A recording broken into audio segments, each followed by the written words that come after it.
شروع اللہ کے نام سے جو بڑا مہربان نہایت رحم والا ہے۔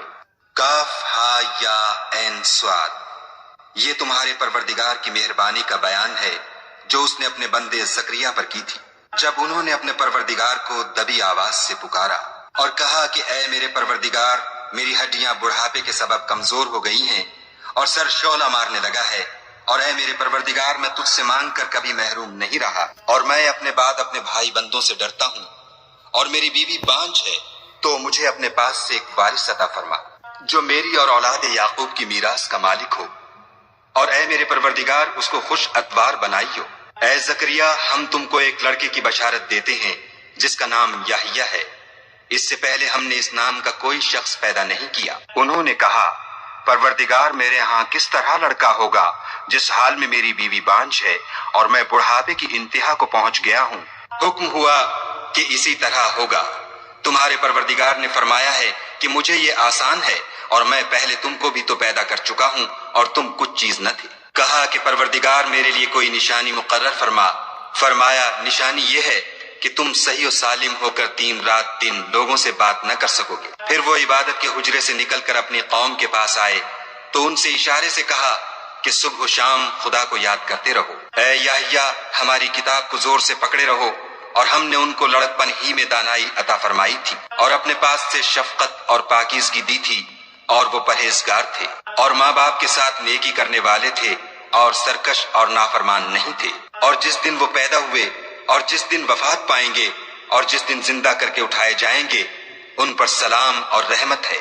اور کتاب قرآن میں مریم کا بھی مذکور کرو، جب وہ اپنے لوگوں سے الگ ہو کر مشرق کی طرف چلی گئیں تو انہوں نے ان کی طرف سے پردہ کر لیا۔ اس وقت ہم نے ان کی طرف اپنا فرشتہ بھیجا تو وہ ان کے سامنے ٹھیک آدمی کی شکل بن گیا۔ مریم بولی کہ اگر تم پرہیزگار ہو تو میں تم سے خدا کی پناہ مانگتی ہوں۔ انہوں نے کہا کہ میں تو تمہارے پروردگار کا بھیجا ہوا یعنی فرشتہ ہوں، اور اس لیے آیا ہوں کہ تمہیں پاکیزہ لڑکا بخشوں۔ مریم نے کہا کہ میرے ہاں لڑکا کیوں کر ہوگا، مجھے کسی بشر نے چھوا تک نہیں، اور میں بدکار بھی نہیں ہوں۔ فرشتے نے کہا کہ یوں ہی ہوگا، تمہارے پروردگار نے فرمایا کہ یہ مجھے آسان ہے، اور میں اسے اسی طریق پر پیدا کروں گا تاکہ اس کو لوگوں کے لیے اپنی طرف سے نشانی اور ذریعہ رحمت و مہربانی بناؤں، اور یہ کام مقرر ہو چکا ہے۔ تو وہ اس بچے کے ساتھ حاملہ ہو گئیں اور اسے لے کر ایک دور جگہ چلی گئیں۔ پھر درد ذہ ان کو کھجور کے تنے کی طرف لے آیا، کہنے لگیں کہ کاش میں اس سے پہلے مر چکتی اور بھولی بسری ہو گئی ہوتی۔ اس وقت ان کی نیچے کی جانب سے فرشتے نے ان کو آواز دی کہ غمناک نہ ہو، تمہارے پروردگار نے تمہارے نیچے ایک چشمہ پیدا کر دیا ہے، اور کھجور کے تنے کو پکڑ کر اپنی طرف ہلاؤ، تم پر تازہ تازہ کھجوریں جھڑ پڑیں گی، کھاؤ اور پیو اور آنکھیں ٹھنڈی کرو۔ اگر تم کسی آدمی کو دیکھو تو کہنا کہ میں نے خدا کے لیے روزے کی منت مانی، تو آج میں کسی آدمی سے ہرگز کلام نہیں کروں گی۔ پھر وہ اس بچے کو اٹھا کر اپنی قوم کے لوگوں کے پاس لے آئیں۔ وہ کہنے لگے کہ مریم، یہ تو نے برا کام کیا۔ اے ہارون کی بہن، نہ تو تیرا باپ ہی بد اتوار آدمی تھا اور نہ تیری ماں ہی بدکار تھی۔ تو مریم نے اس لڑکے کی طرف اشارہ کیا۔ وہ بولے کہ ہم اس سے کہ گود کا بچہ ہے کیوں کر بات کریں۔ بچے نے کہا کہ میں خدا کا بندہ ہوں، اس نے مجھے کتاب دی ہے اور نبی بنایا ہے، اور میں جہاں ہوں اور جس حال میں ہوں مجھے صاحب برکت کیا ہے، اور جب تک زندہ ہوں مجھ کو نماز اور زکوٰۃ کا ارشاد فرمایا ہے، اور مجھے اپنی ماں کے ساتھ نیک سلوک کرنے والا بنایا ہے، اور سرکش و بدبخت نہیں بنایا۔ اور جس دن میں پیدا ہوا اور جس دن مروں گا اور جس دن زندہ کر کے اٹھایا جاؤں گا، مجھ پر سلام و رحمت ہے۔ یہ مریم کے بیٹے عیسیٰ ہیں، اور یہ سچی بات ہے جس میں لوگ شک کرتے ہیں۔ خدا کو سزاوار نہیں کہ کسی کو بیٹا بنائے، وہ پاک ہے۔ جب کسی چیز کا ارادہ کرتا ہے تو اس کو یہی کہتا ہے کہ ہو جا، تو وہ ہو جاتی ہے۔ اور بے شک خدا ہی میرا اور تمہارا پروردگار ہے، تو اسی کی عبادت کرو، یہی سیدھا رستہ ہے۔ پھر اہل کتاب کے فرقوں نے باہم اختلاف کیا، سو جو لوگ کافر ہوئے ہیں ان کو بڑے دن یعنی قیامت کے روز حاضر ہونے سے خرابی ہے۔ وہ جس دن ہمارے سامنے آئیں گے کیسے سننے والے اور کیسے دیکھنے والے ہوں گے، مگر ظالم آج صریح گمراہی میں ہیں۔ اور ان کو حسرت و افسوس کے دن سے ڈرا دو جب بات فیصل کر دی جائے گی، اور ہے ہاتھ وہ غفلت میں پڑے ہوئے ہیں اور ایمان نہیں لاتے۔ ہم ہی زمین کے اور جو لوگ اس پر بستے ہیں ان کے وارث ہیں، اور ہماری ہی طرف ان کو لوٹنا ہوگا۔ اور کتاب میں ابراہیم کو یاد کرو، بے شک وہ نہایت سچے پیغمبر تھے۔ جب انہوں نے اپنے باپ سے کہا کہ ابا آپ ایسی چیزوں کو کیوں پوچھتے ہیں جو نہ سنیں اور نہ دیکھیں اور نہ آپ کے کچھ کام آ سکیں؟ ابا مجھے ایسا علم ملا ہے جو آپ کو نہیں ملا، تو میرے ساتھ ہو جائیے، میں آپ کو سیدھی راہ پر چلا دوں گا۔ ابا شیطان کی پوجا نہ کیجیے، بے شک شیطان خدا کا نافرمان ہے۔ ابا مجھے ڈر لگتا ہے کہ آپ کو خدا کا عذاب آ پکڑے تو آپ شیطان کے ساتھی ہو جائیں۔ اس نے کہا کہ ابراہیم، کیا تو میرے معبودوں سے برگشتہ ہے؟ اگر تو باز نہ آئے گا تو میں تجھے سنسار کروں گا اور تو ہمیشہ کے لیے مجھ سے دور ہو جا۔ ابراہیم نے السلام علیکم کہا اور کہا کہ میں آپ کے لیے اپنے پروردگار سے بخشش مانگوں گا، بے شک وہ مجھ پر نہایت مہربان ہے، اور میں آپ لوگوں سے اور جن کو آپ خدا کے سوا پکارا کرتے ہیں ان سے کنارہ کرتا ہوں اور اپنے پروردگار ہی کو پکاروں گا۔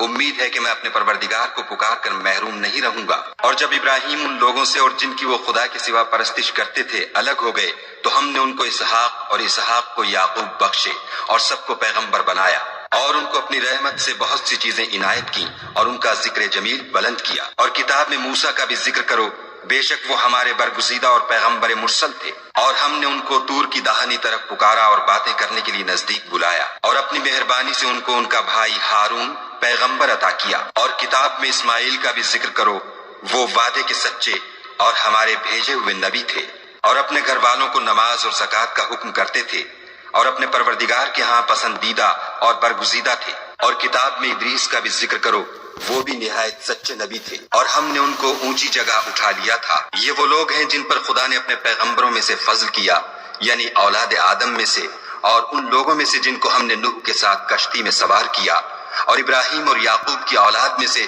اور ان لوگوں میں سے جن کو ہم نے ہدایت دی اور برگزیدہ کیا۔ جب ان کے سامنے ہماری آیتیں پڑھی جاتی تھیں تو سجدے میں گر پڑتے اور روتے رہتے تھے۔ پھر ان کے بعد چند ناخلف ان کے جانشین ہوئے جنہوں نے نماز کو چھوڑ دیا، گویا اسے کھو دیا، اور خواہشات نفسانی کے پیچھے لگ گئے، سو عنقریب ان کو گمراہی کی سزا ملے گی۔ ہاں، جس نے توبہ کی اور ایمان لایا اور عمل نیک کیے تو ایسے لوگ بہشت میں داخل ہوں گے اور ان کا ذرا نقصان نہ کیا جائے گا، یعنی بہشت جاودانی میں جس کا خدا نے اپنے بندوں سے وعدہ کیا ہے اور جو ان کی آنکھوں سے پوشیدہ ہے۔ بے شک اس کا وعدہ نیکوکاروں کے سامنے آنے والا ہے، وہ اس میں سلام کے سوا کوئی بیہودہ کلام نہ سنیں گے، اور ان کے لیے صبح و شام کھانا تیار ہوگا۔ یہی وہ جنت ہے جس کا ہم اپنے بندوں میں سے ایسے شخص کو مالک بنائیں گے جو پرہیزگار ہوگا۔ اور فرشتوں نے پیغمبر کو جواب دیا کہ ہم تمہارے پروردگار کے حکم کے سوا اتر نہیں سکتے، جو کچھ ہمارے آگے ہے اور جو پیچھے ہے اور جو ان کے درمیان ہے سب اسی کا ہے، اور تمہارا پروردگار بھولنے والا نہیں، یعنی آسمان اور زمین کا اور جو ان دونوں کے درمیان ہے سب کا پروردگار۔ تو اسی کی عبادت کرو اور اس کی عبادت پر ثابت قدم رہو، بھلا تم کوئی اس کا ہم نام جانتے ہو؟ اور کافر انسان کہتا ہے کہ جب میں مر جاؤں گا تو کیا زندہ کر کے نکالا جاؤں گا؟ کیا ایسا انسان یاد نہیں کرتا کہ ہم نے اس کو پہلے بھی تو پیدا کیا تھا اور وہ کچھ بھی چیز نہ تھا؟ تمہارے پروردگار کی قسم، ہم ان کو جمع کریں گے اور شیطانوں کو بھی، پھر ان سب کو جہنم کے گرد حاضر کریں گے اور وہ گھٹنوں پر گرے ہوئے ہوں گے۔ پھر ہر جماعت میں سے ہم ایسے لوگوں کو کھینچ نکالیں گے جو خدا سے سخت سرکشی کرتے تھے، اور ہم ان لوگوں سے خوب واقف ہیں جو ان میں داخل ہونے کے زیادہ لائق ہیں، اور تم میں کوئی شخص نہیں مگر اسے اس پر گزرنا ہوگا، یہ تمہارے پروردگار پر لازم اور مقرر ہے۔ پھر ہم پرہیزگاروں کو نجات دیں گے اور ظالموں کو اس میں گھٹنوں کے بل پڑا ہوا چھوڑ دیں گے۔ اور جب ان لوگوں کے سامنے ہماری آیتیں پڑھی جاتی ہیں تو جو کافر ہیں وہ مومنوں سے کہتے ہیں کہ دونوں فریق میں سے مکان کس کے اچھے اور مجلسیں کس کی بہتر ہیں، اور ہم نے ان سے پہلے بہت سی امتیں ہلاک کر دیں، وہ لوگ ان سے ٹھاٹھ اور نمود میں کہیں اچھے تھے۔ کہہ دو کہ جو شخص گمراہی میں پڑا ہوا ہے خدا اس کو آہستہ آہستہ مہلت دیے جاتا ہے، یہاں تک کہ جب اس چیز کو دیکھ لیں گے جس کا ان سے وعدہ کیا جاتا ہے، خواہ عذاب اور خواہ قیامت، تو اس وقت جان لیں گے کہ مکان کس کا برا ہے اور لشکر کس کا کمزور ہے۔ اور جو لوگ ہدایت یاب ہیں خدا ان کو زیادہ ہدایت دیتا ہے، اور نیکیاں جو باقی رہنے والی ہیں وہ تمہارے پروردگار کے صلے کے لحاظ سے خوب اور انجام کے اعتبار سے بہتر ہے۔ بھلا تم نے اس شخص کو دیکھا جس نے ہماری آیتوں سے کفر کیا اور کہنے لگا کہ اگر میں اثر نو زندہ ہوا بھی تو یہی مال اور اولاد مجھے وہاں ملے گا؟ کیا اس نے غیب کی خبر پالی ہے یا خدا کے یہاں سے عہد لے لیا ہے؟ ہرگز نہیں، یہ جو کچھ کہتا ہے ہم اس کو لکھتے جاتے اور آہستہ آہستہ عذاب بڑھاتے جاتے ہیں، اور جو چیزیں یہ بتاتا ہے ان کے ہم وارث ہوں گے، اور یہ اکیلا ہمارے سامنے آئے گا۔ اور ان لوگوں نے خدا کے سوا اور معبود بنا لیے ہیں تاکہ وہ ان کے لیے موجب عزت و مدد ہوں۔ ہرگز نہیں، وہ معبودان باطل ان کی پرستش سے انکار کریں گے اور ان کے دشمن و مخالف ہوں گے۔